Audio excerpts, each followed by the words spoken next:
Bonsoir tout le monde. Bonsoir, bonsoir. Alors, première chose, est-ce que vous m'entendez dans le salon? J'attends de vos réponses dans Live Retex. Bonsoir, oui, oui, ok, génial. Ah, merci Boyon de Moule, c'est gentil. Ok, donc bienvenue pour ce Retex sur le Discord des pilotes de chasse de la Marine nationale. Avec cette fois-ci, nous avons l'honneur d'accueillir le commandant en second de la flottille Joseph qui est Gillette. Bonsoir à toi, Gillette. Salut Hervé, ça gaz? Ça va et toi? Ça... Bon, sans plus tarder, on va attaquer toutes les questions, parce qu'il y en a beaucoup. Et donc, le rétexte ne va pas durer 2 heures. Donc, c'est parti. Une question de Tom qui. Hop, voilà. De Tom alors, voilà. Auriez-vous des conseils pour la sélection en vol? Voilà. Ouh là, j'en ai pas mal, j'espère que vous en avez déjà eu pas mal aussi. Bonjour à tous, bonsoir à toutes et à tous. Euh, Sélection en vol, moi c'est il y a un petit bout de temps déjà, une bonne vingtaine d'années presque, 18. Il y a deux manières. Donc vous savez qu'il y a les EOPAN, il y a également l'école navale. Pour la partie école navale, là il y a un petit peu de travail à faire en prépa, ok, classe prépa, concours à passer, etc. Mais après, une fois que tout est bon, on attaque les sélections en vol. Ok. Pour les EOPAN, c'est à partir du bac. Et là, ce sera les sélections en vol à la 50S directement. Voilà. Donc, à partir de la sélection en vol, le plus grand conseil que j'ai à vous donner, si vous êtes assez chanceux déjà pour avoir les yeux qui vont bien, le dos qui va bien, les oreilles qui vont bien, la santé qui va bien, il va falloir s'appliquer pour d'une, apprendre et restituer rapidement. Okay, le but c'est pas d'avoir 150 heures de planeur et de savoir déjà voler l'avion. Le but, ça va être vraiment. Merde. Vous m'entendez là? Oui, Vous oui, on savez plus. t'entend. Oui, Ouais, oui, ok, c'est ça bon. va. Le but, ça va être vraiment d'apprendre d'un vol à l'autre. Donc, ça consiste en quelques vols, hein, une vingtaine de vols à peu près. Et d'un vol sur l'autre, vous allez forcément faire quelques petites erreurs, des machins, des trucs. Bon, il va falloir apprendre et restituer. Okay, le but, c'est un peu comme au permis de conduire. Il y a des gens qui vont réussir à conduire en une dizaine d'heures. Il y en a d'autres, il va leur falloir 30 heures. Et il y en a d'autres, il va leur en falloir 50. Bah, vous imaginez bien que pour faire un pilote de chasse, s'il lui faut 50 heures pour apprendre à poser l'avion, alors qu'il y en a un autre, il va lui falloir 10 heures seulement, eh ben, on va choisir celui qui va nous coûter le moins cher, c'est-à-dire celui qui va y arriver en 10 heures.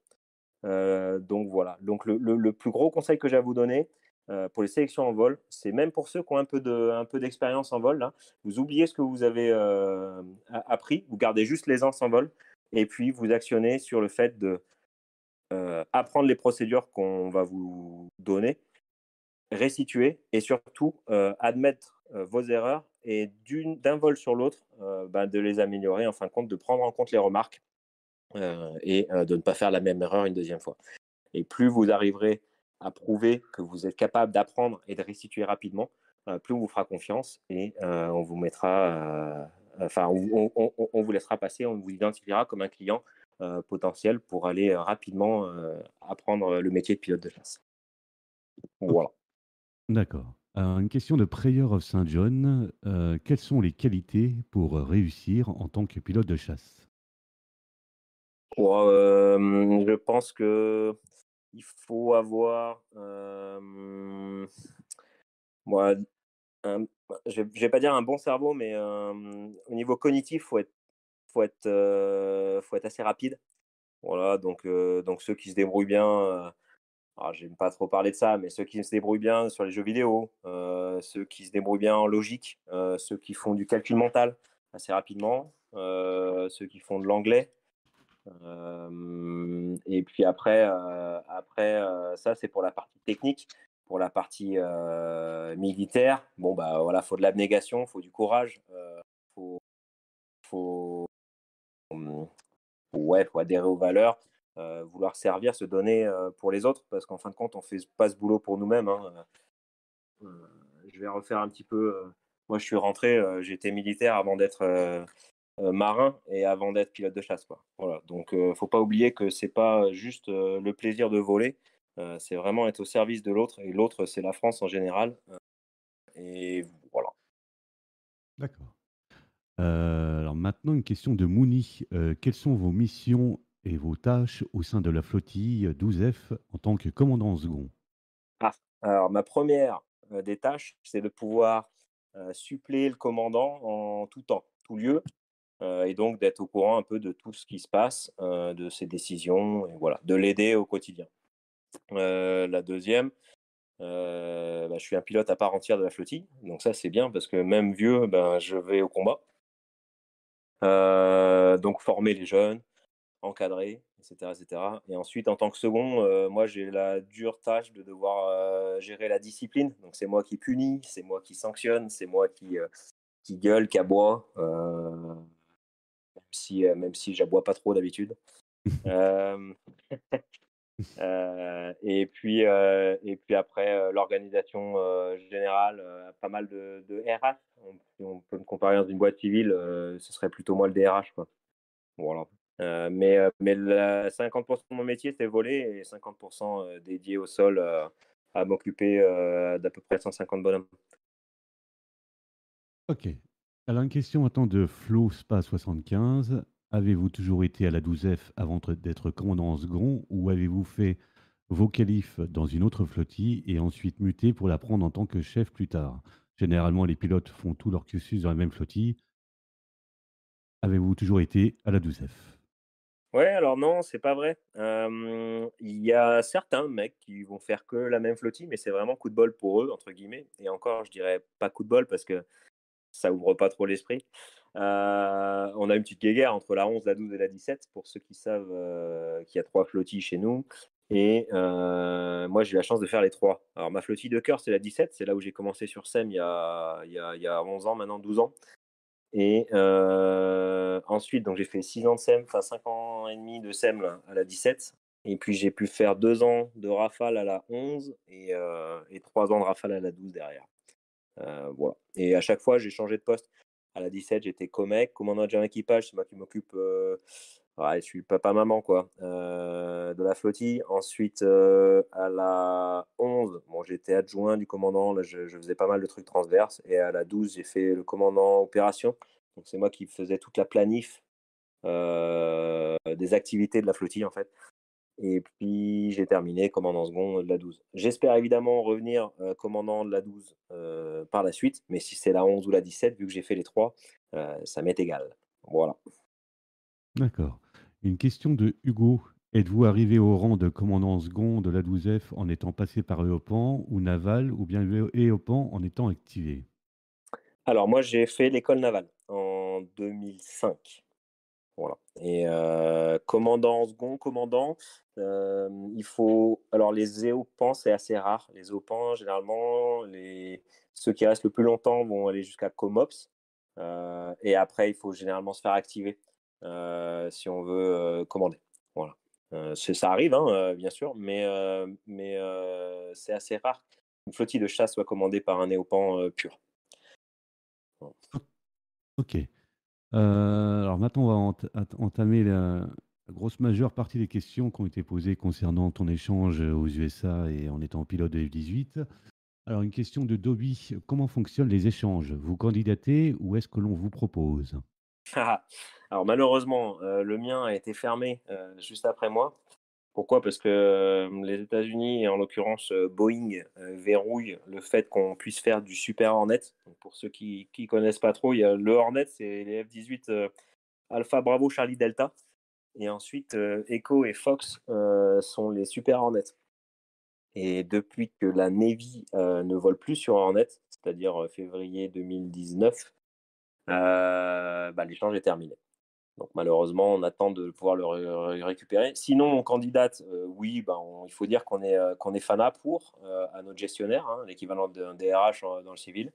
Il faut pouvoir bouger aussi en famille. Moi, pour le coup, j'avais un petit garçon à l'époque, et une épouse, que j'ai toujours, hein.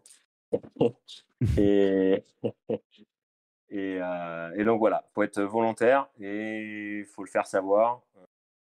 pour moi, j'ai joué la carte c'est pour moi, pas pour quelqu'un d'autre. Et ça a fonctionné. J'ai crié ça depuis que je suis rentré dans la marine française en disant moi je veux aller aux US pour faire un échange sur F-18 depuis que je suis tout petit et ça a fonctionné donc tant mieux pour moi. Sinon, bah, vous imaginez bien qu'il y a un candidat, enfin il doit y avoir 40 candidats pour une place. Donc on se fait pas des copains quand on y va. Mais j'espère que ça répond à la question. Je sais pas s'il n'y en avait pas une deuxième, j'ai pas fait gaffe.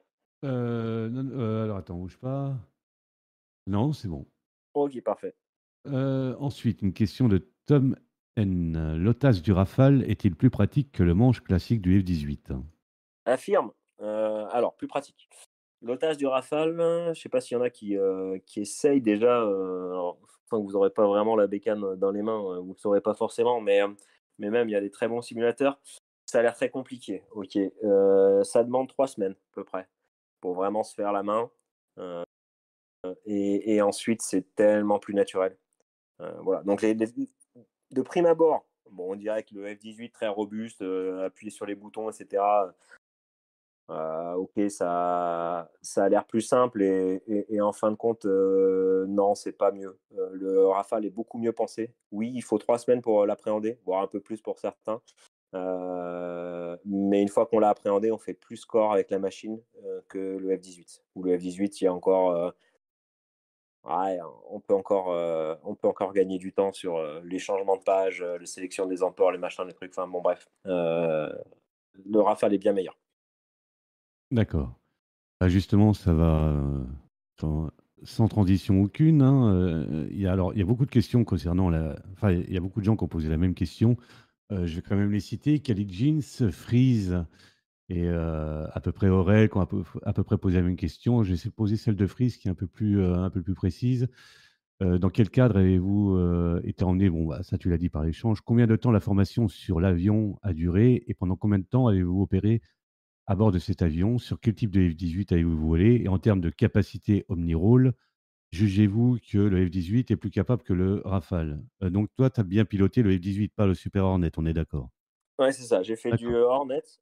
J'ai fait les versions Charlie qui sont monoplace et les versions Delta qui sont biplace avec 2 manches. C'est des traîneurs. Ouais. Voilà.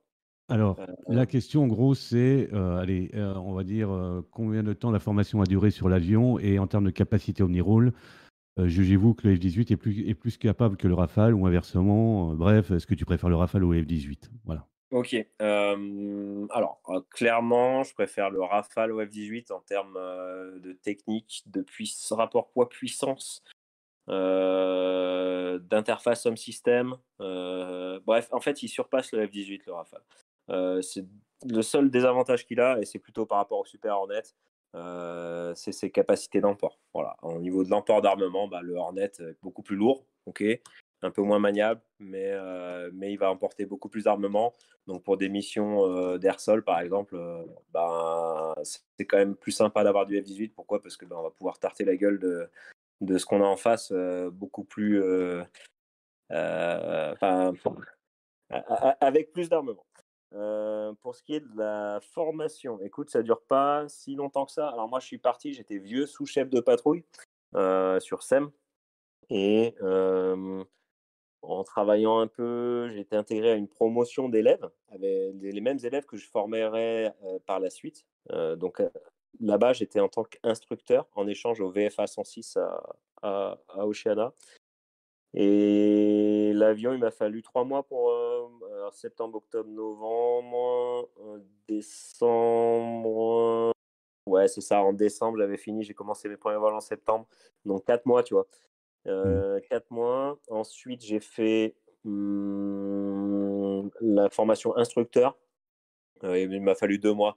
En gros, j'ai fait un DET, air-sol et un DET, alors j'ai pas fait d'RR là-bas parce qu'ils étaient passés au pour ceux qui je sais pas s'il y a des gens qui maîtrisent vraiment le sujet, donc je vais brosser tout.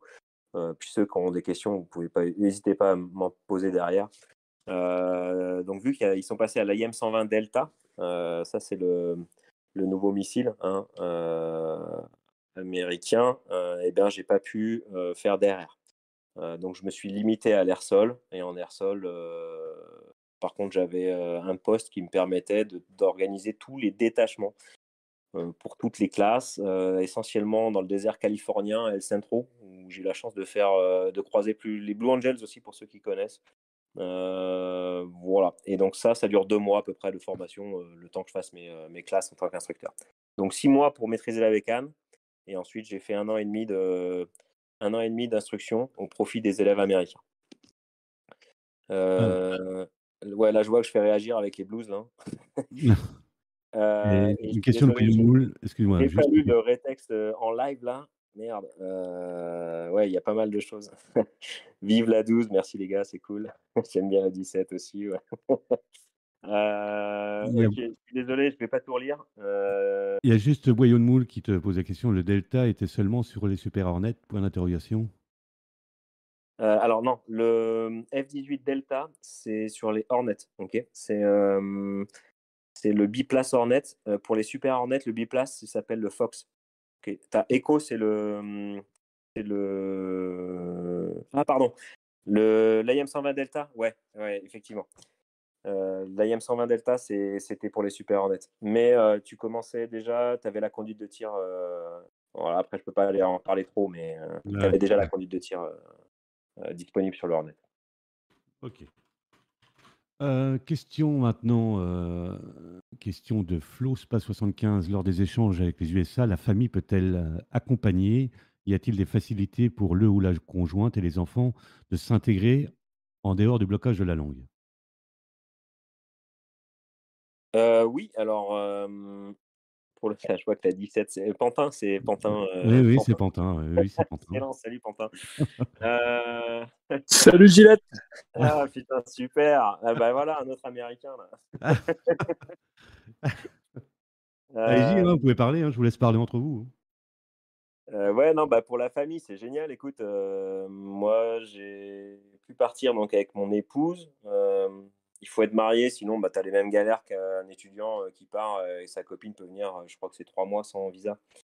Sinon, il faut un visa étudiant ou un visa, pour le travail, voilà. Mais quand on est marié, la femme et les enfants peuvent suivre. Et puis nous, on a rajouté 2 enfants là-bas, des jumeaux qu'on a eus, sur la deuxième session.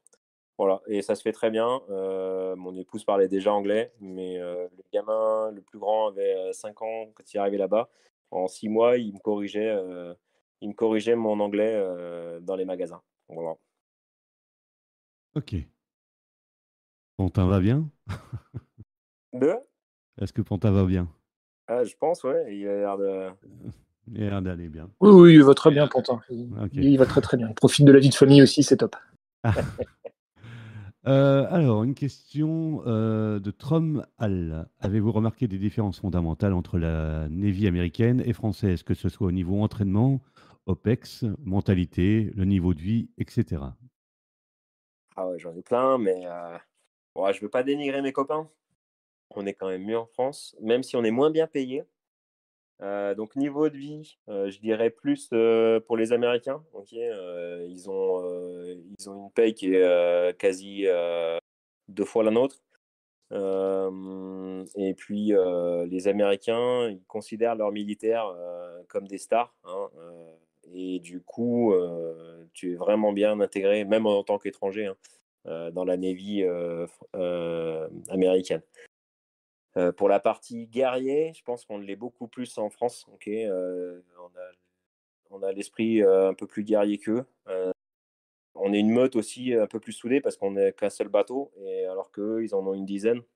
Donc ils se connaissent pas forcément tous. Alors que par exemple Pantin, ben, voilà, moi je connais très bien, son prénom, je sais qui est enfin, je connais sa vie de famille et je connais un peu tout le monde, comme ça sur les 60 pilotops qu'on est, en tout cas de ma promo, plus 5 ans, et de ma promo moins 10 ans, quoi. Donc sur 15 ans, je connais à peu près tout le monde. Chose qu'aux États-Unis, c'est impossible. Ils sont tellement nombreux qu'ils se connaissent beaucoup moins, et donc c'est un peu comme, le lycée de province ou un lycée parisien, quoi. Et enfin, c'était quoi les questions? Donc il y avait vie de famille, Euh, Pardon, excuse-moi.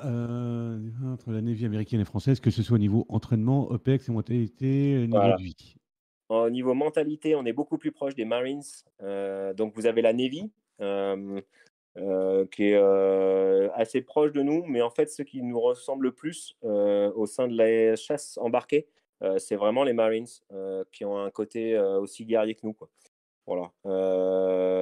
En termes d'entraînement, ils progressent beaucoup plus vite vers la qualification de chef de patrouille, mais c'est chef de patrouille admin, c'est-à-dire emmener 3 à 5 gaziers avec toi au combat. Pour la partie réflexion tactique, nous, le chef de patrouille, en fin de compte, c'est un mec qui serait Top Gun. C'est un mec qui sortirait de Top Gun, quoi. Voilà. La réflexion tactique qu'ils font à Top Gun, en plus de l'ACM, de la BFM, etc., où ils apprennent vraiment ces bases-là. Toute la réflexion tactique qu'ils ont à Top Gun et ce qu'on appelle les patch wearers, donc ceux qui portent le patch Top Gun, eh ben, c'est nos chefs de patrouille à nous. Voilà, donc pour faire simple, pour nous, un chef de patrouille Rafale multi-rôle, il faut à peu près 6 ans maintenant pour en former un. Tandis que là-bas, ils sont chefs de patrouille au bout de 2 ans et demi, 3 ans max. Mais ils vont à Top Gun au bout de 4-5 ans. Ils sortent de Top Gun au bout de 5-6 ans. Donc en fin de compte, les Top Gun patch wearers sont nos chefs de patrouille sur Rafale en France. Voilà. Donc on a parlé entraînement. En termes d'ops, eux, ils font une sortie. Alors certes, elle fait 8-9 mois. C'est assez costaud à faire. Mais ils en font qu'une. Et ensuite, généralement, c'est des cursus courts où les mecs se font embaucher au bout de 6-7 ans par les compagnies aériennes. Et puis après, ils font un peu de réserve. Tandis que nous, on va embarquer. Moi, j'ai fait 7 grosses missions sur le Charles de Gaulle quand même, là, maintenant. En 2011, j'ai commencé à voler à Landy, donc en 12 ans. Voilà, 7 grosses missions en 12 ans, moins 2 ans aux US. Donc tu vois, ça fait quand même pas mal. Et en grosse mission, ça va entre 3 et 5 mois et demi, quoi. Par rapport aux ricains, du coup, on embarque beaucoup plus. Et c'est tout aussi fatigant. Maintenant, c'est le cœur du métier. Pour les ricains qui font Top Gun, qui vont donc un peu plus loin, eux, ils vont faire 2 sorties, donc 2 fois 8 mois à peu près, opérationnels. Et ensuite, pour ceux qui vont vraiment aller commander une flottille ou continuer sur le cursus, qui sont assez rares, qu'on pourrait comparer à nos gars de l'école navale, plus là, eux, ils vont faire peut-être une 3e sortie. Mais tu vois, l'équivalent en 12 ans, moi, ce que j'ai fait, j'ai déjà dépassé les 3 sorties américaines, quoi, en termes de mois de mer. Voilà. Et c'est à peu près tout pour les différences. C'est les 3 grosses différences. Donc, qualité de vie américaine. Pour la partie guerrier et puis passion du métier, c'est plutôt chez nous. Et au niveau entraînement, on est équivalent. D'accord. Une question de Turbo Baguette. Grâce à votre expérience US et les marines françaises, une préférence quant au format 330 mètres ou 260 mètres? Clairement, le 260. Déjà, la cata, ça pousse plus. Et puis l'appontage, avec des mecs comme Pantin pour nous aider au miroir, Ah, c'est un peu plus challenging et c'est plus marrant, quoi. Non, et puis surtout, à bord du porte-avions français, on a un petit bar et on a encore le droit de consommer quelques bières après un vol de nuit intense. Voilà. c'est ça qui est Chose bon. qu'on n'a pas sur le porte-avions américain. Une question de Merlin. Quel type de mission préférez-vous personnellement? Faire du cap, reconnaissance ou du CAS? Ça dépend. Alors en ops, j'ai fait un peu de cap aussi. Euh, Moi, je suis plus. Alors la Riki, c'était sur SEM, c'était sympa, mais sans plus. En ops, j'ai fait pas mal de casse. C'est assez intéressant. Pourquoi? Parce que tu as un résultat direct en fait de ton action où tu vas aider des troupes au sol, quelles qu'elles soient. En l'occurrence, là, moi, c'était plutôt l'Irak, Syrie. Et donc, tu aides des alliés et tu vas aider les mecs qui se font tirer dessus, quoi. Donc c'est assez rewarding, je sais pas comment on dit. On a pas mal de reconnaissance directe des mecs au sol sur l'action de feu que tu portes. Voilà. Chose qu'en DCA ou en OCA, on s'y entraîne, c'est excitant, moi j'adore ça. Mais pour l'instant, c'est que de l'entraînement parce qu'on n'en a pas fait depuis la guerre du Vietnam, quoi. Voilà. Enfin, pour nous, l'Indochine, hein. Oui, Et peut-être un peu en Irak, mais voilà. d'accord. Alors, oui, je m'excuse, je me fais harceler de messages privés. J'ai Ouais. oublié l'origine de ton call sign. Voilà. Voilà, parce que beaucoup l'ont posé et c'est vrai que je n'ai pas encore posé la question, donc ne vous énervez pas dans les messages privés.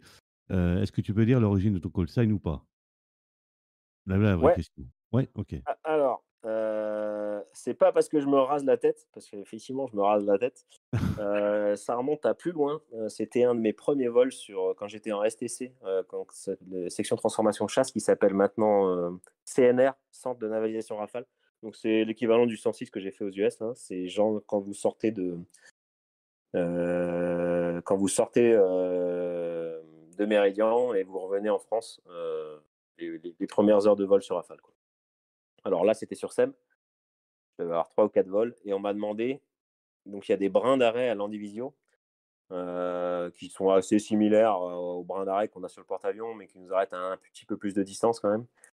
Et il fallait que je fasse une élongation du brin à mon retour de mission. Donc je suis rentré en calbut sans beaucoup de bends. Et là, j'ai sorti ma crosse, vu que c'était le dernier à me poser de la journée, hein. Et le but, c'était de valider le brin qui venait d'être changé. Sauf que quand j'ai posé, la particularité du super étendard, c'est que si on ne le maintenait pas en assiette, la crosse rebondissait. Et il y avait beaucoup de chances pour que la crosse loupe le brin, ce qu'on appelle un hook skip. Et la mienne a forcément loupé le brin. Sauf que j'avais pas le Benz pour repartir en l'air et essayer de le rechoper. Du coup, j'ai posé mon avion. Et qu'est-ce qu'on nous apprend depuis tout petit? C'est tu touches pas à la configuration de ton avion tant que tu n'es pas sorti de la piste, quoi. Et donc, moi, j'ai pas touché du tout à la configuration de mon avion. J'ai fait les 2000 mètres de bande. Alors, ça a freiné assez rapidement, hein, parce que j'avais la crosse qui limait le centre de piste sur les 2 km de bande. Et quand je suis sorti, bah, j'ai relevé ma crosse tranquillement et je suis rentré au parking. Là, j'ai coupé l'avion, je suis descendu, etc. Et puis, 10 minutes après, il y a un mécano qui vient me voir, qui me dit ah, capitaine, vous avez vu l'état de votre crosse là? Ça fait une lame de rasoir. Et effectivement, j'avais limé le croc et une partie de la crosse en dur. Et il restait une petite lame de rasoir qu'ils ont réussi à décrocher et à me donner en cadeau. Et du coup, ils m'ont appelé Gillette. Voilà l'histoire. Voilà, bah, comme quoi, hein. Et, Alors après oui, et pardon, ils ont vas-y, failli vas-y. m'appeler Mac 2 parce que je l'ai refait de nuit. Bon, sur 100 mètres seulement, là, j'ai remonté ma crosse. Ah. OK. Alors une autre question, faut-il avoir des moments de pause alors pardon, une question de Gataka. Faut-il avoir des moments de pause dans votre type de carrière et si oui, comment faisiez-vous pour vous détendre et prendre des moments pour vous? Pour Ouais, alterner de la vie aéro? effectivement. Alors déjà, dans chaque vol, j'essaye de prendre 30 secondes pour moi. Et ça, c'est valable dans n'importe quel métier, hein, juste pour apprécier le métier, parce que ça va tellement vite, surtout qu'on est en formation constante jusqu'à ce qu'on soit à peu près chef de patrouille. Et même quand on est chef de patrouille, on a encore des trucs en chef de dispo derrière, c'est jamais fini. Et du coup, on en oublie la plupart du temps le petit côté plaisir. On est tellement dédié à la cause que de temps en temps, on oublie de se faire même plaisir. Donc les 30 secondes, elles sont importantes.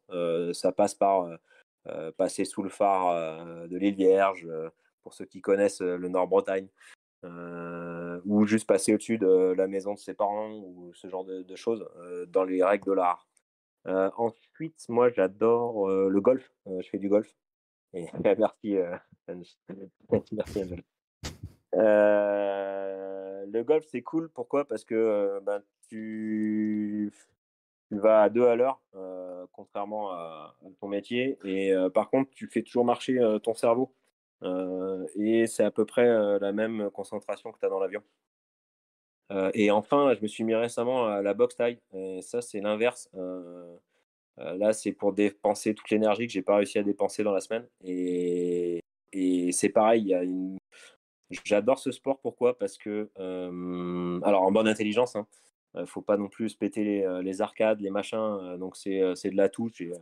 Et en amateur pur, je vais pas monter sur le ring. Mais ça t'apprend à encaisser les coups. Ça t'apprend à en donner de manière noble. Et du coup, pour les combattants que nous sommes, c'est pas mal. Voilà. Et puis après, ça te défoule et tu penses que pendant 2 heures, tu te défoules et tu penses à rien d'autre que ça.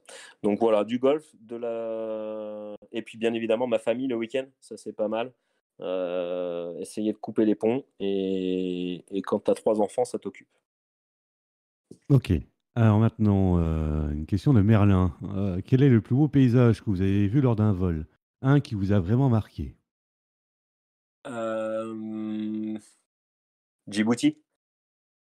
Ouais. C'est vrai que j'ai des belles images. Ouais, ben, je t'en ai filé quelques-unes, là. J'espère que tu auras l'occasion de les mettre dans les prochains chill-out, là. Tout à fait, tout à fait. Écoute, ouais, Djibouti, c'est fantastique. C'est un truc qu'on voit pas. Déjà, personne connaît Djibouti. Ceux qui ont eu la chance d'y aller, ils l'ont vu depuis la Terre.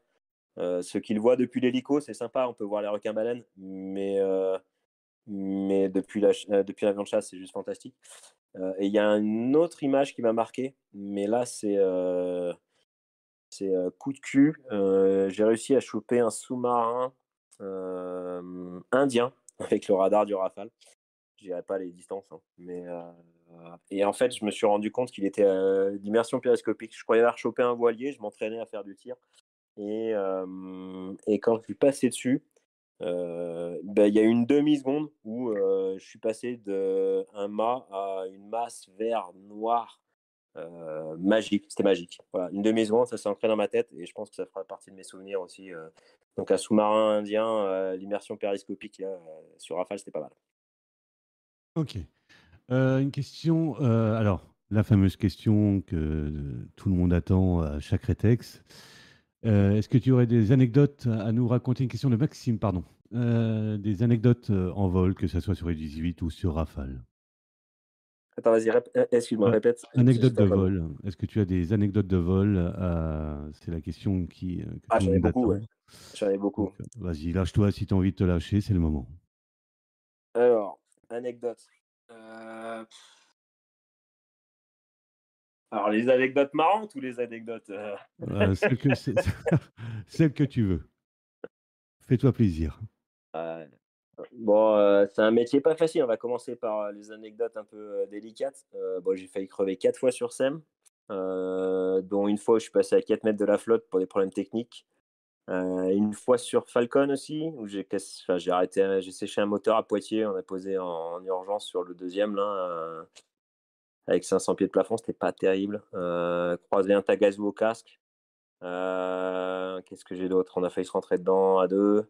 Bah, à la Sur... rigueur, si excuse-moi, si tu as terminé à quasiment 4 mètres de la mer avec le SEM, je pense que peut-être dans le live, dans le chat, est-ce que vous voulez savoir, pourquoi, Gillette, oui, oui. Bon, ils veulent tous savoir pourquoi tu es arrivé à 4 mètres de la mer.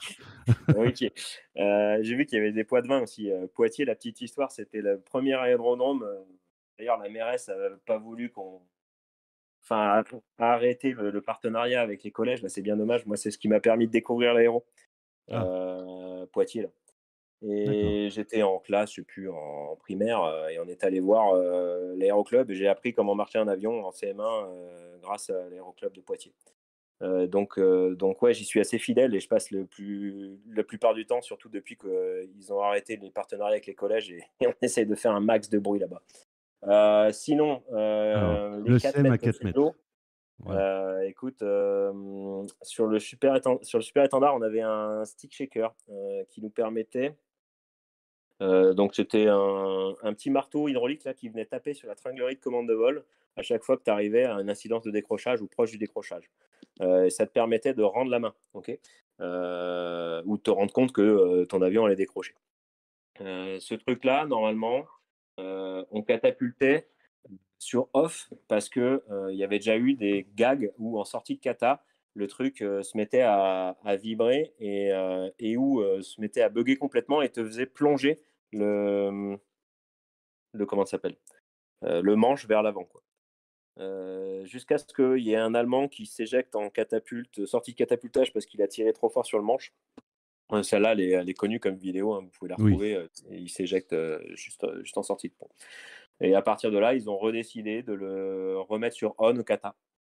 Ce qui fait que là, moi, ce qui s'est passé, je catapulte. Alors ça va, c'était le jour. Je catapulte et là, l'avion plonge au lieu de monter.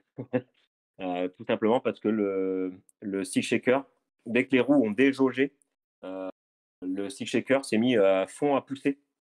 Et donc, ma tringlerie s'est mise à fond à piquer. Et moi, j'ai eu beau tirer dessus comme un connard, ça marchait pas. Donc, il y avait une PARI, une panne de réaction immédiate, procédure à réaction immédiate, où là, j'ai dû couper le stick shaker, reprendre l'assiette et puis revoler derrière. Dans mon cerveau, ça dure 15 secondes où je me dis, je suis trop nul, je suis vraiment mauvais, j'arrive pas à trouver ce putain de bouton. Et désolé pour les gros mots. Euh, J'arrive pas à trouver ce bouton. Et ça prend du temps, et ça y est, il est là, et là, je le traîne là. Et en fait, je finis à 3-4 mètres de l'eau, je m'en rends pas forcément compte, moi, dans l'avion, ça va tellement vite. Et quand on regarde la cassette, ça dure 3 secondes. Donc c'est assez bluffant comme le cerveau arrive à ralentir le temps dans ce genre de situation. Et voilà. Et puis une fois que je suis reparti, ben, tout allait bien. Et je me suis fait encore plus peur quand j'ai regardé la tape, parce que là, pour l'instant, ça allait bien, quoi. J'ai Voilà. alors juste pour anecdote, j'ai la vidéo. Ah, ouais, Oui, mais je la montrerai pas. Heu, elle est assez flippante. Ouais. Elle est assez flippante. Alors une autre anecdote de vol, est-ce que tu aurais? Tu fait rentrer dedans, c'est ça, avec un autre pilote, j'ai entendu? Ouais, ouais, alors c'était au break. Je sais pas si Paston est déjà passé par ce. Non, passons, non. Non, Tristan, ouais. Tristan, oui. Ouais, bah voilà, c'était avec Tristan. C'est assez marrant parce que j'étais à l'entraînement sous chef de patrouille et je ramenais Tristan d'un vol qui s'était plutôt bien passé. Et donc j'avais Tristan dans mon aile, on revient au break. Et là, il y a Paston qui bolte. Alors, Paston, c'est le mec qui a fait tricot bleu l'an dernier. Donc, c'est un des meilleurs apponteurs de la meute. Et ce couillon ne bolte jamais. Et là, il bolte. Donc, en fait, il reprend un bon 15 degrés vers la droite, là, au lieu des 10 degrés standard, 8 degrés standard. Et il me fait peur parce que moi, j'arrive au break et lui, on a l'impression qu'il me vient dessus. Du coup, je mets un coup d'aile pour l'éviter. Et il fallait le coup d'aile. Le problème, c'est que j'avais oublié que j'avais Tristan dans l'aile. Et forcément, on a failli se rentrer dedans avec Tristan. Et là, j'ai eu les boules de ma vie, ouais, parce que à partir du moment où je me suis rendu compte que j'ai failli rentrer dedans et que pour une fois, c'était pas une erreur technique de l'avion qui m'a failli me tuer, là, ouais, j'ai compartimentalisé, j'ai posé l'avion, mais je me souviens plus de rien entre le moment où on a failli se rentrer dedans et le moment où on s'est débriefé entre quatre yeux, là. Euh, Putain, mais pourquoi t'as fait ça? Voilà, quoi. OK. Alors justement, on va rester dans, alors juste pour information, pour ceux qui veulent, voir Ouais, pour les Gillette, bolters, le bolter, donc c'est le mec qui arrive pas à choper le bras, pour diverses raisons, hein. Soit il pose trop long et puis du coup la crosse accroche pas, soit la crosse rebondit et dans ce cas-là, et ben, il remet les gaz et il retente un appontage. Voilà. voilà. Juste pour information, pour ceux qui veulent, si vous voulez voir Gillette en vol sur SEM, c'est, la vidéo, la fin du SEM, c'est pratiquement que des vidéos avec Gillette. Heu, eh oui. Merci. Question de Mouni, on va rester dans le SEM, hein, parce que c'est quand même un bel avion. Quelles étaient selon vous les forces et les faiblesses du SEM? Oh! J'adore ces questions-là. La force du super étendard, c'est que c'était le dernier avion d'homme qu'on avait, face embarquée. OK, qui se pilotait vraiment. C'était un plaisir à voler cette machine. Voilà, c'était vraiment que du plaisir. Alors du plaisir, dans la douleur au début, hein, parce que bon, même moi qui fais qu'1,76 m là, j'avais du mal à rentrer dans le cockpit. On avait mal au dos quand il fallait faire 6 heures, en Irak là, c'était, putain, on sortait de l'avion, il fallait aller, pelletiner quasi tous les jours, hein.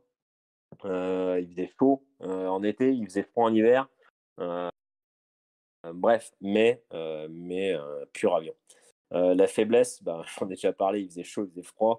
La nuit, c'était horrible. Il n'était pas du tout ergonomique et on se faisait peur. Dans les vols de nuit à 4 en basse altitude au-dessus de la mer, c'était assez flippant. Et par contre, il était sous-motorisé, quoi. Donc, il lui manquait une PC, un seul moteur, et puis voilà, il était très bien fait pour de la basse altitude, mais pas du tout. Pas du tout avion de bonhomme, ouais. Rafale n'a pas de faiblesse, excellent. Pas du tout fait pour la MA. Voilà. Et il lui manquait quelques missiles RR super étendard. Mais je suis sûr qu'avec encore un ou deux rétrofits, on arrive à faire un mini rafale. Ouais. Voilà. OK. Alors une question de Hugo. Selon vous, l'idée d'apporter, pardon, un Rafale B sur un porte-avions serait une bonne idée, étant donné, bien évidemment, que les ricains en ont? Ouais, je sais pas si j'arriverai à voler avec un mec derrière, mais non, ce serait génial. Pourquoi? Hem, il y a beaucoup de choses qu'on aimerait bien, partager, plus rapidement. Typiquement la BFM, l'ACM, ce genre de choses qu'on aimerait instruire avec un mec derrière, ça irait beaucoup plus vite. Donc il y a un aspect d'entraînement, où le Rafale B, serait largement valable. En mission, je pense pas parce que le Rafale est tellement bien fait qu'on a vraiment 80 de notre matière grise qui est dédiée à la mission. Et inversement, sur le super étendard, on avait 80 de la matière grise qui était dédiée au pilotage, quoi. Et par contre, il y a un deuxième gros avantage de mettre un Rafale B à bord, c'est quoi? C'est qu'on peut emmener des gens. Chose qu'on n'a jamais pu faire, dans la marine, malheureusement. Moi, j'adorerais emmener, bah, des gens enfin, pour le plaisir, quoi. Ne serait-ce que pour leur montrer, hein. Ce que j'ai pu faire, ce que je vous l'ai dit tout à l'heure, hein, j'ai pu faire, backseat du numéro 5 des Blue Angels là. Bon, ben, ça, j'aurais bien aimé pouvoir le faire à des copains non-volants, ce serait juste fantastique. Voir ce qu'on fait nous, tous les jours là, ce serait vraiment, vraiment sympa. Mais sinon, pour la partie tactique, je pense qu'on est très bien avec nos Rafale Marine. OK. Bah, j'ai pris une question dans le chat de Phil, qui dit: «Bonsoir, peux-tu nous parler du F-18 en BFM pardon, est-ce vraiment un monstre en un cercle?» Ouais, bah, on leur met des branlées avec le Rafale. Voilà, Voilà, merci. désolé encore. Suivant. Alors ensuite? Non, ouais, alors pour rentrer dans le détail, oui, il va monter à 35 alpha, et cetera, et cetera. Donc il va y avoir une autorité au nez qui est assez importante, hem, par rapport au Rafale, mais ce gros cul va tomber, OK? Il a beau avoir, 2 moteurs assez puissants, il est tellement gros, une fois qu'il monte au-dessus de 20 DOL, hein, c'est une bouse qui tombe dans le ciel. Alors que le Rafale, lui, en A10, bah, il va monter, OK? Même à cet angle, d'incidence. Donc en fait, en un cercle, tu te bouffes rapidement le F-18. Voilà. Mmh. Next. Voilà, comme ça c'est fait. Alors, attends, faut que je remette là. Allez-y, ce qui mine de rien, il reste qu'un petit quart d'heure, donc est-ce que vous avez des questions? Alors, comment faites-vous lors d'une longue mission afin de vous reposer? Avec des techniques spécifiques, par exemple, pour continuer à être alerte vis-à-vis de votre environnement? Il n'est peut-être tout simplement pas Ouais, possible de non. se reposer. Enfin, c'est une question de Evan C, pardon. Ouais, écoute, il y en a moi je vais essayer la pleine conscience, c'est marrant. Mais ça me permet plus de quitter mon portable pour, m'occuper de mes gamins que de me reposer dans l'avion. Sinon, il y a le café qui marche bien, ce qui fait que tu te reposes pas, donc tu es alerte, pendant 6 heures. Et en fait, tu compartimentalises. Donc, on se repose avant. En gros, on va anticiper. On vole jamais, assez rarement. Alors déjà, tu fais pas 2 vols, 2 jours de suite, c'est pas possible. Tu fais, au minimum un jour de repos entre tes 2 vols, tes 2 longs vols. Et ensuite, tu es dédié à ça la veille, quoi, hein. La veille, tu vas te reposer, tu vas préparer ton vol la veille, et cetera, et cetera. Et puis, le jour J, tu fais que ça, quoi. Heu et ensuite, en vol, tu compartimentalises. Tu as la phase de catapultage, la phase de ralliement, la phase de transit, la phase de ravitaillement, la phase de combat, la phase de ravitaillement, la phase de combat, la phase de ravitaillement, la phase de retour transit, la phase d'appontage. Et à chaque fois, déjà tu es 2, minimum, OK, donc tu te parles, hein, à la radio, et cetera. Tu en profites pour pisser, sur les ravitaillements, en petite poche à pipi. Ça, c'est la question, je sais pas si, c'est déjà été posé, mais on peut pas faire la grosse commission, sauf à mettre des couches. Bon, ça, j'y arrive pas encore, désolé. Donc on prend les dispositions avant. Mais par contre, on a une, Pennilex, c'est une espèce de capote que tu mets avec un tube, qui est relié à une poche, et là, tu peux te soulager 2 litres, donc ça va, tu vois? Tu as de quoi faire. Et voilà. Mais c'est des questions importantes, là, je précise, hein, parce que Mais tout On se à doute, fait, tout à on se fait. doute bien que dans un cockpit assez serré comme ça, pendant 6 heures de vol, bah, on est humain et il faut boire. Il faut y penser. Et généralement, je fais ça des haltes en cœur en chantant une petite chanson. Une fois que je suis enquillé, pareil, pareil. OK. Voilà. OK, bah, en parlant de questions intéressantes, une question de Blast. Pensez-vous que le Rafale soit le meilleur avion du monde grâce à votre expérience par rapport aux avions que vous avez affrontés lors de vos exercices avec nos alliés, comme par exemple le F-35? Alors, le F-35, ça c'est une bonne question. Alors, il y a pas mal de conf dev, donc du coup, j'irai pas très loin Bien dans le évidemment, détail de ma réponse, mais bien évidemment. oui, le Rafale fait partie des meilleurs avions du monde. Je pense pas que ce soit le meilleur, ça dépend ce qu'on va en faire. Je pense que technologiquement, c'est un condensé du savoir-faire français qui est, fantastique. Bah, il y a que du français quasiment dessus, hein. On peut en être fier, que ce soit, les moteurs, que ce soit, en fait, l'avion est tellement petit, que tout est vraiment condensé et l'interface home system est hyper bien pensée pour un avion qui est des années 90 en fin de compte, hein, voire 80 dans la conception, donc en fin de compte, Heu, je pense que c'est le meilleur avion du monde, avant 2020, quoi. Voilà. Depuis, il y a eu des efforts, de fait sur certains avions. Le F-35 malheureusement, il est que mono, moteur et ça, c'est une régression. Il faut savoir que la Navy, pas mal de pilotes américains, sont très contents du Super Hornet et ont pas envie de passer sur F-35 parce qu'ils n'ont pas envie de revenir sur du monomoteur, quoi et je les comprends, à bord d'un porte-avions. Voilà. Le F-22, bon, ouais, c'est un gros cul, quoi, hein, comme le Sukhoi 35. C'est des beaux avions, mais c'est pas la même. Ouais, non, pour moi, le Rafale est devant. Voilà. Par contre, forcément, au niveau technologique, il y a une avancée sur le F-35. Euh, il y a des avancées, même sur les Sukhoi 35, hein, qui dépassent peut-être le Rafale en ce moment. Mais à partir du moment où tu as des bons missiles et puis tu mets des bons pilotes surtout à l'intérieur, Mmh. je pense qu'on les défonce. Voilà, comme ça, au moins, c'est dit. Est-ce que vous avez d'autres questions? Allez-y, lâchez-vous, faites-vous du bien. Ouais, alors le Su-57, je l'ai pas vu encore. Et oui, boyau de moule, faut être chauvin, ouais, c'est important. Bien sûr, bien évidemment. Ouais.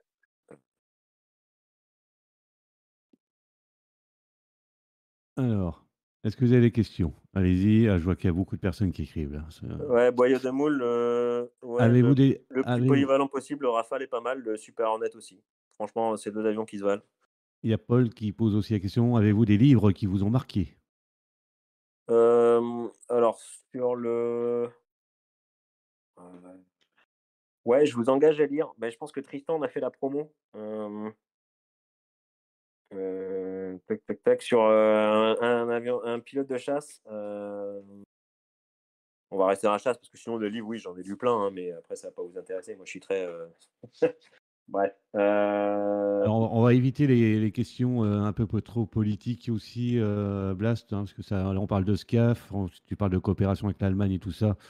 On va rester quand même dans le domaine militaire, même si, là, c'est plus une question politique, là. ouais, le SCAF déjà d'une, moi je m'y intéresse pas pour l'instant. Hem, Alors, vous attends, j'ai pas pensez répondu. Le livre, ah pardon, c'est «Un enfer pardon. au paradis», OK? Et c'est, l'amiral Klotz qui a écrit ça, un ancien, chasseur, qui est décédé il y a pas si longtemps que ça et dont on a renommé le bâtiment, du Santex Gay à Landy. Donc c'est le bâtiment du groupement, aérien, en son honneur. Et c'est un pilote qui a combattu 51-53 en Indochine essentiellement. Le bouquin est super bien fait et l'âme qui définissait un petit peu les pilotes de cette époque-là transparaît encore chez nous 50 ans après, 60 ans après. Donc je vous engage à le lire. Il se commande sur Amazon ou chez Leclerc Culture. Là. C'est un enfer au paradis de Klotz, Klotz. Voilà. Voilà. Next.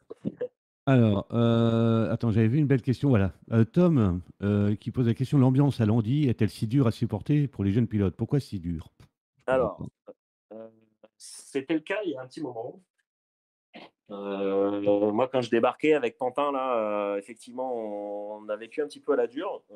Et plus le temps passe, plus la meute s'adapte aussi à la société. Ok.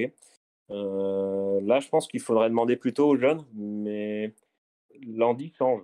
Ok. L'Andy change. La dureté avant, elle était sur scène, il fallait apprendre à voler le bordel et tous n'y arrivaient pas forcément. Et donc, on verrait pas mal de monde rien que sur la qualité de pilotage. Ok.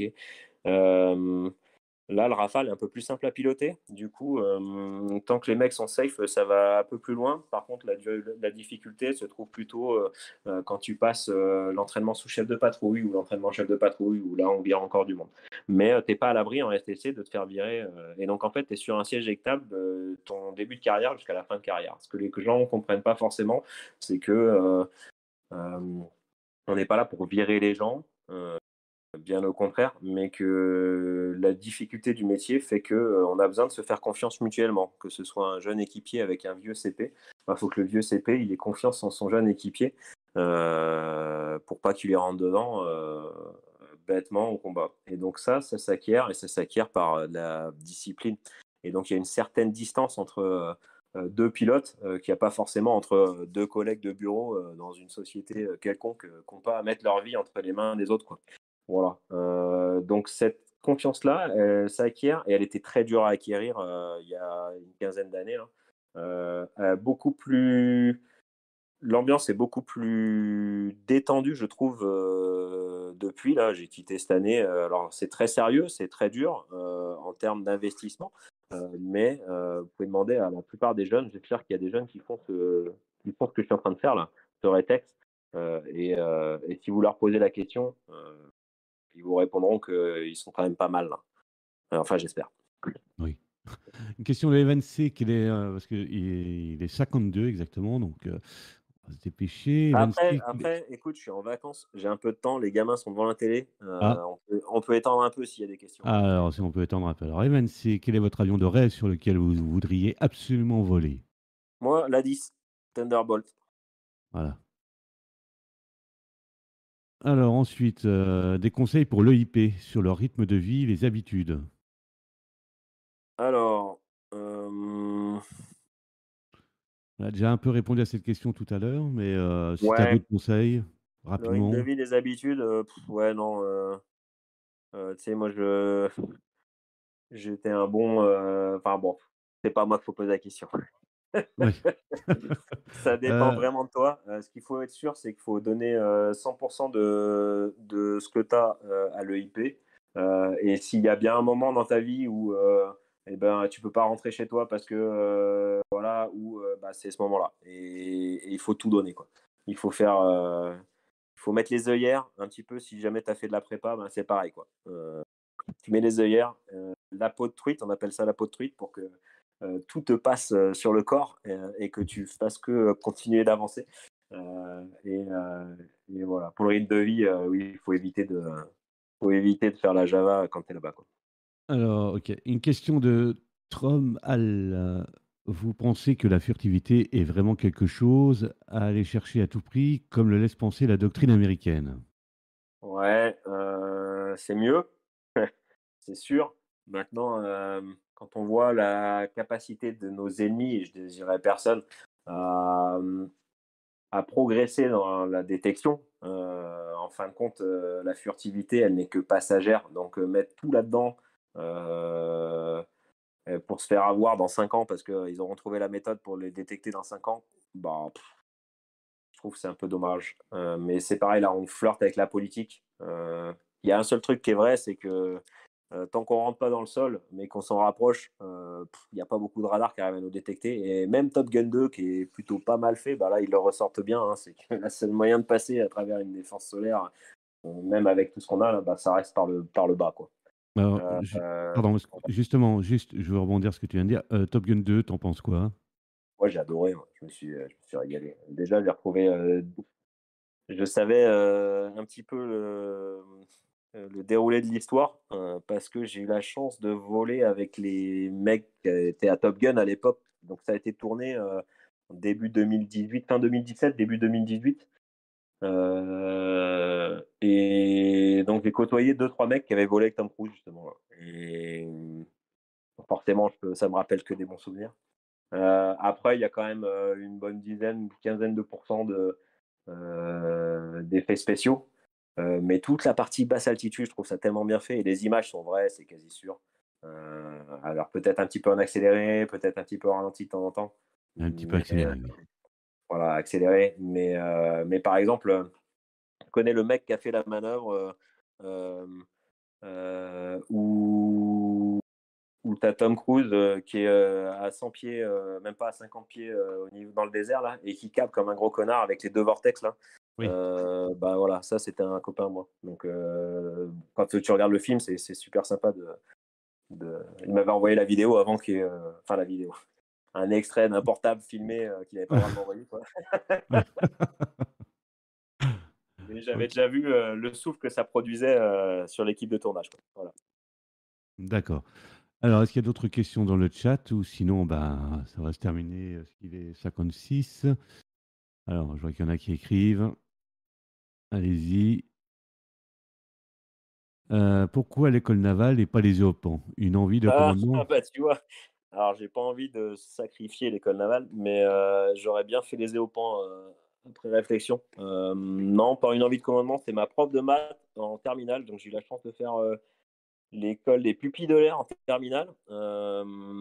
Et ma prof de maths m'a dit bah, tu as les capacités pour faire prépa, vas-y, c'est dommage. Donc je suis allé en prépa. Et là, je suis allé à Aix-en-Provence, au lycée militaire d'Aix, pareil, pour ceux qui connaissent. Et là,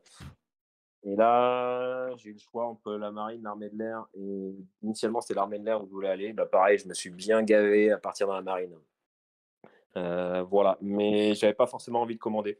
Par contre, effectivement, pour ceux qui se posent la question entre EOPAN ou école navale, faut savoir que l'école navale, normalement, on vole pas tant que ça. On est plus destiné à rapidement les commander. Ce qui est pas forcément vrai parce que de plus en plus, on vole de plus en plus longtemps. Mais pour ceux qui veulent voler toute leur vie, il vaut mieux faire EOPAN. Pour ceux qui ont des envies d'après une carrière de pilote, il vaut mieux faire l'école navale. Mais ils ne te le disent pas au début à l'entrée à l'école navale et qu'il y a une deuxième partie de carrière. Et pour les plus brillants, elle se passe plutôt dans les bureaux ou dans les états-majors que dans les avions. OK. Voilà. Une question de Louis. As-tu fait du porte-avions aux US, Ouais, et des missions opérationnelles aux US? non. Alors, les missions opérationnelles, ça fait quelques années qu'on n'en fait plus pour des questions de confidentialité. Par contre, j'ai eu la chance de faire ma qualif jour et nuit sur Hornet, sur un porte-avions américain. Et c'était pas mal. Bon, c'est un peu plus simple qu'en France, mais ça reste touchy. Disons que la fenêtre de rentrée dans le groove est un petit peu plus grande et plus large, voire beaucoup plus large sur porte-avions américain. Tu as une plus grande tolérance, donc c'est plus simple d'apponter en ce sens-là. Ouais, c'est une bonne expérience. Ils m'ont d'ailleurs, je leur ai expliqué un peu mon call sign aux techniciens. Là, ils m'ont offert également mon croc d'appontage avec lequel je suis sur le Hornet numéro 300. J'ai le croc d'appontage à la maison, c'est cool. OK. Non, je joue pas à DPS. Mais par contre, je connais un bon copain qui joue. Ouais. Ah, il y a Pantin qui dit, Et oui. Quentin, ouais. Présent dans le groupe comme des grattes. Voilà, il peut confirmer. Alors trop mal, désolé, je poserai pas ta question parce que là, on rentre dans des compétences techniques du Rafale et tout, on va pas rentrer là-dedans, désolé. Il y a Phil qui pose la question: «Est-ce que tu joues à DCS? Est-ce qu'avant d'être pilote, tu faisais du simu? Et si oui, est-ce que ça t'a aidé?» Ouais, alors non, je joue pas à DCS. Il y en a qui le font. Pour ceux qui connaissent Mario, évidemment, c'est un Bien grand. sûr. Voilà. Moi, j'ai fait quelques heures sur DR400 quand j'avais 15 ans. Mes parents m'ont payé ça et c'était cool. Sinon, j'ai fait pas mal de jeux vidéo, mais c'était pas du simu plus que ça. En gros, comme je disais, hein, le IP, ils t'apprennent à.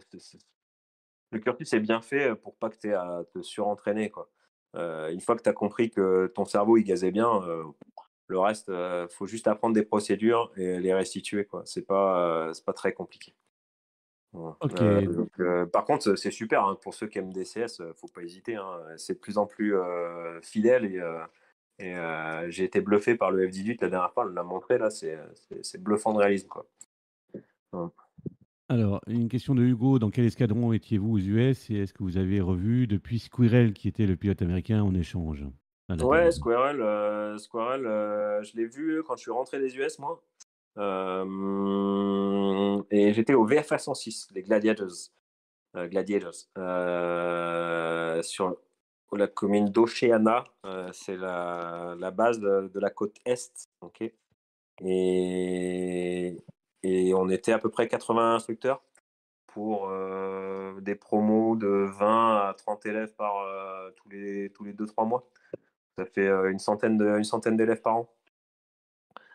Voilà. OK. Soulougaré, tu en penses quoi des préparations militaires marines, si tu connais? Rien à voir avec l'aviation, mais je pense qu'elle permet d'avoir une expérience militaire. Ouais, Ton avis? carrément. Nous, on en accueille beaucoup à Landy et c'est un plaisir à chaque fois. Je trouve ça génial pour découvrir l'environnement. Et puis, c'est un premier acte d'engagement, comme j'en parlais au tout début de la conférence là. Ce qui est important, c'est qu'on est militaire avant tout et donc on s'engage au service de la patrie. Et le militaire marine, les PMM, ben, t'es pas rémunéré, tu fais ça sur tes temps scolaires, extrascolaires, donc généralement pendant les vacances, quoi. Mais par contre, donc tu as une petite part d'engagement, mais par contre, on te le rend bien parce que tu visites des trucs de malade, en l'occurrence, venir à Landy quand tu as 16-17 ans, moi j'aurais rêvé, quoi. Voilà. Donc, ouais, je vous engage à. Je ne sais pas si ça apporte vraiment une plus-value, mais dans la connaissance de la marine, moi, ça m'aurait peut-être aidé un petit peu. Ouais. OK. Ensuite, alors attends, elle est où? J'ai vu la question. Elle est où? Heu, alors non, heu et PMI, alors attends, voilà. Ah, super. En décembre, tu vas faire un stage à Landy, pas mal. Vas-y, regarde, je vais juste faire un truc en attendant. Je fais Ouais, 2 j'ai choses des en même questions temps. subsidiaires, des choses à faire pour se démarquer. Non, pas besoin de se démarquer. Restez vous-même. C'est pas un concours vis-à-vis des autres. Il y a de la place, les gars, on recrute. C'est vraiment un concours vis-à-vis de vous-même.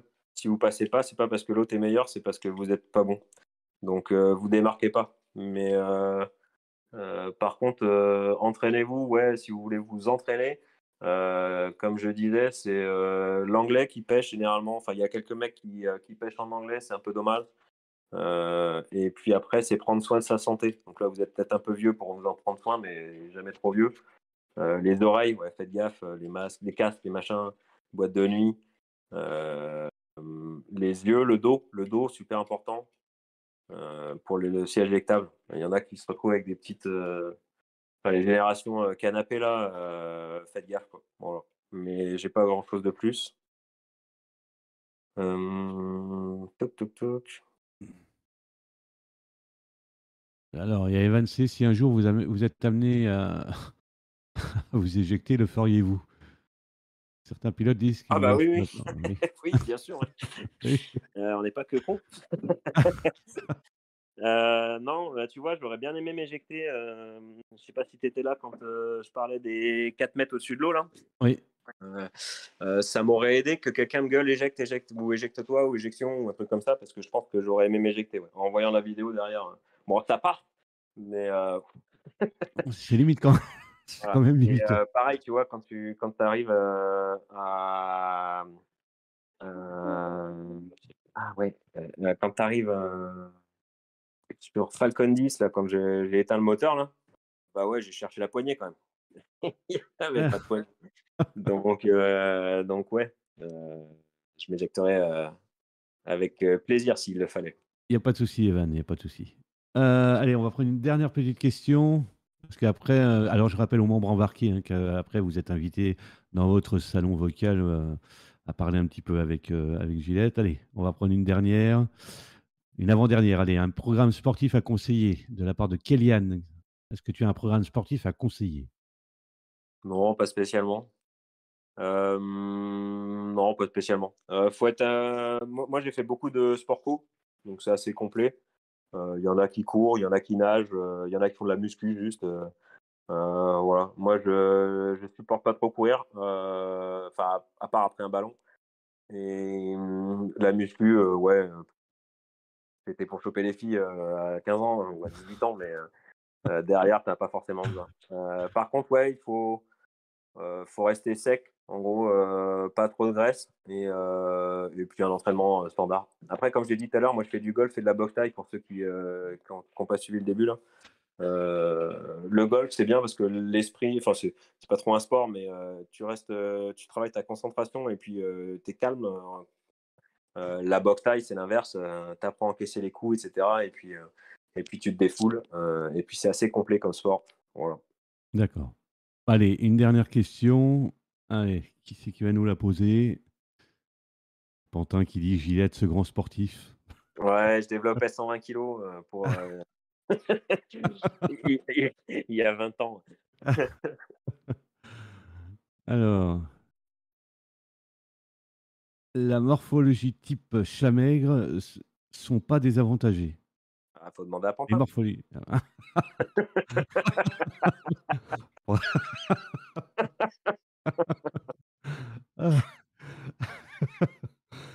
Non, non, non, j'en sais rien. Déjà, en plus, Pantin, je pense qu'il j'en sais rien pour les chats maigres. Ok. Alors, ça défile un petit peu, hein. Du coup, Pantin, j'attends la réponse. Néfix, Néfix, Néfix. Les morphologies. Bah voilà, donc il n'a pas la réponse.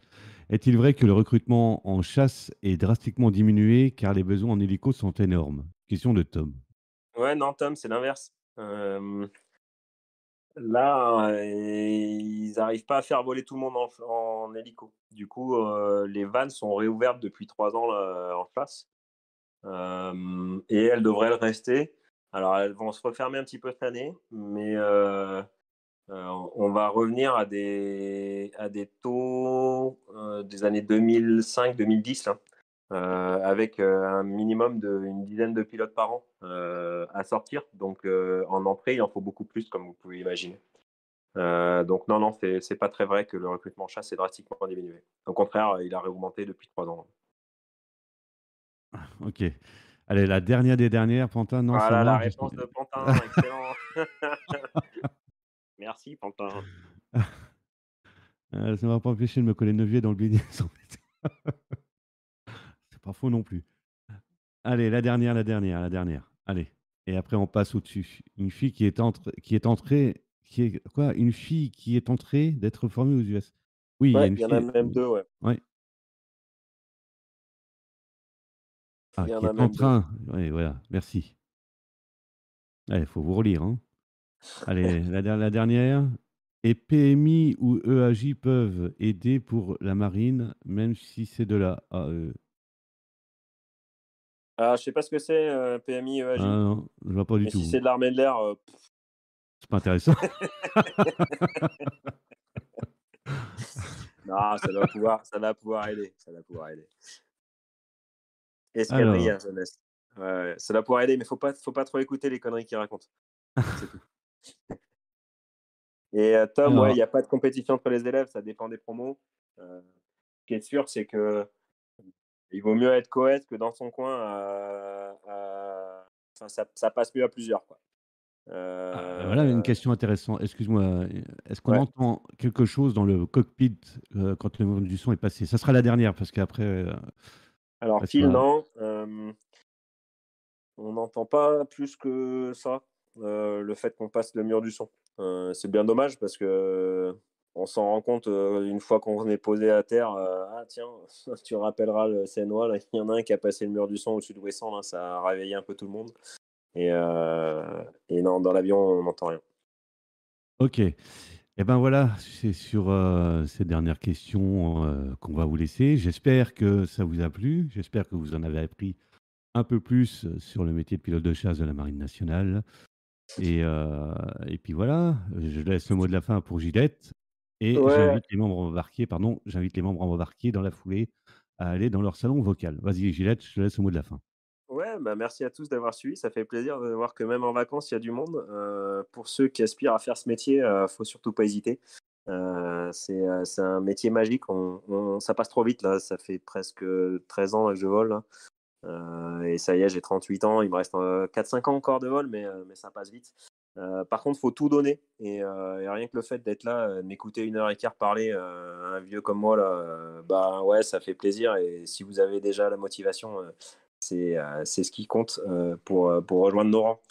Voilà, donc bon courage à ceux qui veulent rejoindre la marine. Maxime, j'ai vu que tu étais plutôt armé de l'air. Bon, c'est pas très grave, mais si j'ai un conseil à vous donner, c'est venez plutôt chez nous, parce qu'on fait encore mieux et, et surtout c'est plus sympa le bateau. Tout à Voilà. fait. Là, avec plaisir pour répondre à des questions derrière si tu en as et Ouais. si vous en avez les gars. Et puis bonne fin de vacances et au plaisir pour ceux qui rejoindraient nos rangs.